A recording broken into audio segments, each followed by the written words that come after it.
Olá, este é o canal do professor Elias Cruz e hoje iremos estar falando dos regimes ditatoriais militares aqui da América Latina, especificamente o regime brasileiro, o regime argentino e o regime chileno. Aqui no Brasil, com o golpe que derrubou João Goulart em abril de 1964, os militares tomaram o poder político e nele permaneceram por 21 anos. Daí a expressão regime militar para designar aquele período. A justificativa para o golpe foi a necessidade de restabelecer a hierarquia e a disciplina e livrar o país da ameaça comunista. Uma junta de militares formada por oficiais das três armas, o Exército, a Marinha e a Aeronáutica, assumiu o comando do país e, logo nos primeiros dias de abril, desencadeou uma violenta repressão contra pessoas, grupos e órgãos ligados ao governo anterior. Estudantes e jornalistas foram duramente atingidos. Vários deles foram presos sob a acusação de subversivos. Ao mesmo tempo que recorriam à violência, os militares procuravam dar uma aparência de legalidade ao regime. Para isso, baixaram uma série de atos institucionais, que eram decretos do qual o governo fechava o Congresso e impunha algumas leis que faziam o poder executivo inchar. Sem a presença dos parlamentares cassados, o Congresso Nacional elegeu o novo presidente do Brasil, o Marechal Humberto de Alencar Castelo Branco. Castelo Branco assumiu a presidência tendo como vice José Maria Alckmin, um político mineiro pertencente ao PSD. A aliança de um militar com um civil no comando do país transmitia a ideia de que em pouco tempo os militares voltariam aos quartéis. Mas não foi isso que aconteceu. Logo no início do governo Castelo Branco, líderes sindicais e estudantis foram presos, professores universitários foram aposentados e políticos de vários partidos foram caçados, perdendo seus direitos políticos. Na política externa, o Brasil alinhou-se condicionalmente aos Estados Unidos, apresentando-se como seu principal aliado na América do Sul.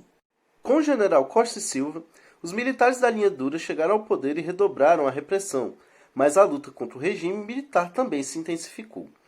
Em 1968, no contexto de crescimento do movimento estudantil em vários países do mundo, os estudantes brasileiros intensificaram suas ações contra a ordem dominante. O maior deles ficou conhecido como a Passeata dos 100 Mil, manifestação pública que reuniu estudantes, intelectuais, políticos, trabalhadores e artistas, como Chico Buarque, Milton Nascimento e Gilberto Gil. Os trabalhadores, por sua vez, também mostraram sua força em duas grandes greves por aumento salarial, uma em Osasco, em São Paulo, e outra em Contagem, em Minas Gerais, ambas duramente reprimidas pelo governo militar. A resposta do governo Costa e Silva veio em 3 de dezembro de 1968, por meio do Ato Institucional número 5, o AI-5. Pelo AI-5, o presidente da República tinha poder para fechar o Congresso Nacional, fazer leis, ordenar a intervenção dos estados e municípios, caçar políticos eleitos pelo povo, aposentar funcionários públicos e suspender o habeas corpus aos acusados de crime contra a segurança nacional. Com base no AI-5, o governo militar tomou uma série de medidas opressivas, fechou o Congresso Nacional, cassou o mandato de centenas. Alguns meses depois do AI-5, Costa e Silva sofreu um derrame e afastou-se da presidência. Em outubro de 1969, o Congresso foi reaberto, apenas para aprovar a indicação de outro general à presidência da República, Emílio Médici. O governo Médici invadiu universidades, perseguiu todos aqueles que considerava subversivos e implantou uma rigorosa censura aos meios de comunicação. Além disso, aparelhou e aperfeiçoou os órgãos de repressão, como o Serviço Nacional de Informação, o SNI, o Departamento de Ordem Política e Social, o DOPS, e o Departamento de Operações Internas e Centro de Operação de Defesa Interna, o DOI-CODE. Nas dependências desses órgãos, os cidadãos suspeitos de subversão eram presos e torturados sem que a família ou alguma autoridade jurídica fosse informada. Os agentes desses órgãos utilizavam-se de técnicas de tortura especializadas, inclusive choques elétricos em partes sensíveis, para arrancar confissões dos presos. Muitos deles não suportavam os maus-tratos físicos e morriam no local. A resistência ao regime militar também se deu por meio de jornais alternativos, revistas, músicas, teatro e cinema. Cantores e compositores resistiam ao regime militar por meio das canções de protestos apresentadas nos festivais, que agitaram a televisão brasileira naquela época. Houve ainda quem resistisse ao regime militar pegando em armas. Os grupos guerrilheiros formados na época praticaram várias ações ousadas, como assaltos a bancos para conseguir dinheiro para suas lutas e sequestro de diplomatas estrangeiros para trocar por prisioneiros políticos. Com o aumento dos sequestros, o governo intensificou a repressão. O ex-deputado guerrilheiro Carlos Maguirella, líder da Ação Libertadores Nacional, foi morto em 1969, numa emboscada no centro da cidade de São Paulo. O ex-capitão do exército e guerrilheiro Carlos Lamarca, líder da vanguarda popular revolucionária, refugiou-se no sertão da Bahia, onde 2 anos depois foi capturado e morto.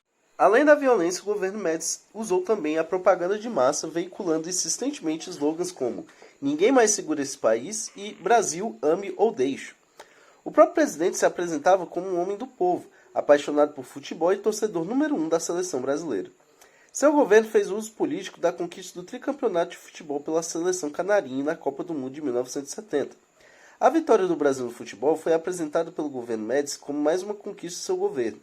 O uso intensivo da propaganda de massa colaborou para que Médici conseguisse o apoio de parte da sociedade brasileira. Mas outro fator também ajuda a explicar esse apoio: o crescimento da economia. Durante o governo Médici, a economia cresceu a uma taxa média de 10% ao ano, ao mesmo tempo que a inflação mantinha-se relativamente baixa se comparada a dos anos que antecederam o regime militar. Essa combinação, até então inédita na história do Brasil, foi chamada de milagre econômico. Delfim Neto, inicialmente, que foi responsável e era ministro da Fazenda por esse governo, ele disse que era preciso fazer o bolo crescer, para só depois dividi-lo. Ou seja, era preciso primeiro acumular para depois dividir essa riqueza do milagre econômico. No final do governo Médici, esse modelo econômico baseado no endividamento externo e no rebaixamento dos salários dos trabalhadores de baixa renda já dava sinais de esgotamento. Externamente, em consequência da guerra de 1973 entre árabes e judeus, os países árabes triplicaram o preço mundial do barril de petróleo, o que abalou fortemente a economia brasileira, uma vez que 80% do petróleo aqui consumido era importado. O governo Médici vangloriava-se de o Brasil ter se tornado a 10ª economia do mundo capitalista, mas omitia que no tocante ao acesso à saúde, à educação e à habitação, o país ocupava os últimos lugares. No Chile, a década de 1970 também foi marcada por uma ditadura militar. O Chile, nesse período, viveu uma experiência socialista. O socialismo chegou ao poder pela via eleitoral em 1970. O médico socialista Salvador Allende foi eleito presidente da República por meio de eleições livres e democráticas. No poder, ele tomou uma série de medidas populares, como uma reforma agrária, um programa de alfabetização em massa, a reforma do sistema de saúde e a nacionalização das minas de cobre e de telecomunicações. O governo dos Estados Unidos e parte dos industriais chilenos responderam boicotando o governo de Allende, diminuíram drasticamente os investimentos, o que provocou queda na produção e no emprego. Ao mesmo tempo, muitos comerciantes passaram a estocar mercadorias para forçar aumentos nos preços, gerando isso especulação. No início de 1973, os alimentos desapareceram das prateleiras e a inflação chegou a 381%. O agravamento da situação econômica facilitou a ação de militares chilenos, cujos chefes eram treinados e doutrinados nos Estados Unidos.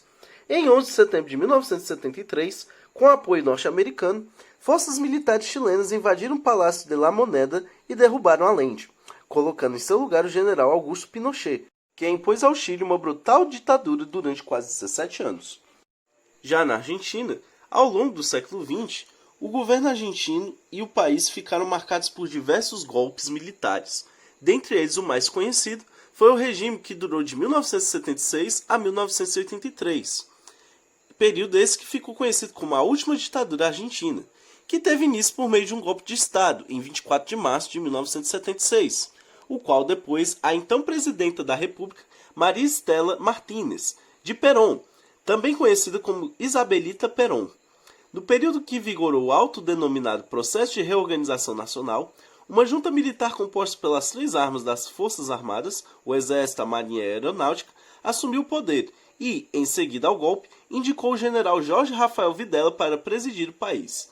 A partir de então, desencadeou-se um regime pautado na desindustrialização, no endividamento externo, em sua autolegitimação, na centralização do poder nas mãos dos militares, com a participação direta dos civis oriundos das elites nacionais e no terrorismo de Estado. Durante a última ditadura argentina, além do ditador Videla, estiveram à frente desse processo os generais Roberto Eduardo Viola, Leopoldo Gualtieri e Reinaldo Bignone. Estima-se que mais de 30 mil pessoas tenham sido mortas durante essa ditadura. O terrorismo de Estado instalado durante a última ditadura argentina caracterizou-se pela criação de pelo menos 364 campos de concentração e de centros clandestinos de detenção e extermínio, os quais funcionavam em instalações públicas ou privadas, quartéis, unidades penitenciárias e até escolas, onde as pessoas eram mantidas sequestradas por razões políticas, em sua grande maioria sem qualquer relação com a luta armada. No início da década de 1980, os partidos políticos já se reagrupavam em uma ação política conhecida por multipartidária, a qual se apoiava na possibilidade de recuperação da representatividade dos partidos, a partir da exclusão do poder militar. No mês de julho de 1981, a multipartidária lança a sua convocação ao país, com grande repercussão anunciando a transição democrática. Na tentativa frustrada de prolongar a sobrevivência do regime após uma greve geral, o general Gualtieri declarou guerra contra o Reino Unido em abril de 1982 e tentou ocupar as Ilhas Malvinas, reivindicando a soberania histórica da Argentina sobre esse território. A derrota na Guerra das Malvinas fez com que o entusiasmo e o orgulho nacional, uma vez inflamados pela conquista da Copa do Mundo de 1978, se esfacelassem. Rapidamente após a derrota, passou-se a considerar necessário dar explicações aos familiares das vítimas da repressão e ao próprio país. Termos como luta antissubversiva e garantia da ordem foram substituídos por repressão ilegal e terrorismo de Estado. Mesmo assim, a junta militar decidiu manter as coisas como estavam e indicou o general Reinaldo Bignone à presidência, o qual elaborou a lei de autoanistia para impedir que militares fossem julgados pelos seus crimes, e ainda decretou a destruição dos arquivos que comprometiam o regime. Em setembro de 1983, foi eleito como presidente por eleições gerais Raul Ricardo Alfonsín, e em 6 de dezembro de 1983, a junta militar assinou a ata de sua dissolução. Enfim, assunto polêmico, extenso, mas espero que você tenha gostado. Curte, compartilhe, deixe seu comentário aqui no vídeo e vamos tornar a disciplina de História um tanto mais relevante aqui para a nossa nação brasileira. Valeu!